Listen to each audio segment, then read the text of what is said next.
Okay, I looked forever to find a video on converting early A-body Mopars from drum brakes to the Kelsey Hayes discs, which are these.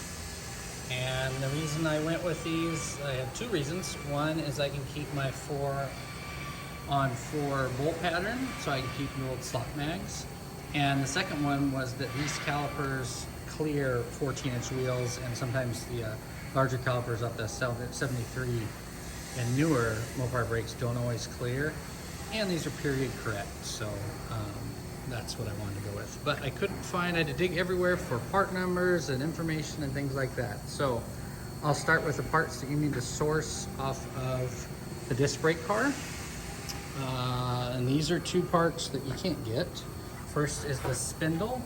So you have to find disc brake spindles off of a disc brake car. They don't sell those aftermarket, so you got to do some hunting online. The second thing that you need that you can buy new are the lower ball joints. These are specific to the disc brakes, and that is because the bolt holes are bigger. I think they're 9/16 or something. You can probably drill out the drum brake ball joints, but why? These things are cheap enough, and you might as well change your lower ball joints anyways. But so you gotta find these spindles off the car, buy the lower ball joints. And the second thing that you have to get off another car are the hubs. These are obviously specific to disc brakes. And the last thing would be backing plates. I'm not gonna run them on my personal car, but you'll have to find those for disc brakes. Now the fun stuff that took all the hunting. Part numbers. So if you watch online, every once in a while they have reman Kelsey Hayes Mopar calipers, and you just gotta watch online. But the part numbers for these are the Cardone left and right part numbers. So 18-4406, 18-4407 for left and right calipers. You can buy those, you gotta hunt. They're usually out of stock, but if you watch, you can find them. Second thing you need are rotors, and here's the rotor part number, Index PRT 1054. And then obviously you should be putting new wheel bearings in these. Here's are the bearing and seal numbers. National A6 for the inner, National A2 for the outer, and the seal number is 6840S. Last two things you need are a new castle nut, or new nut, excuse me, and spindle lock nut kit, and that is a Dorman part number 04990. And dust cap is 13975.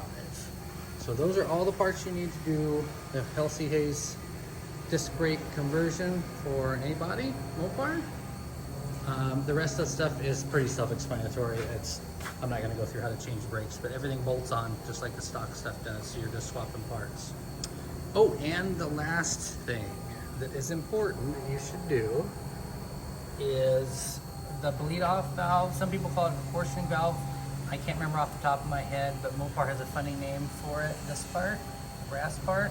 And what it does is it limits the amount of fluid going to the back brakes so that they are even when you press it down, because you're going from drums in the front to discs, so that would be the last part that you need.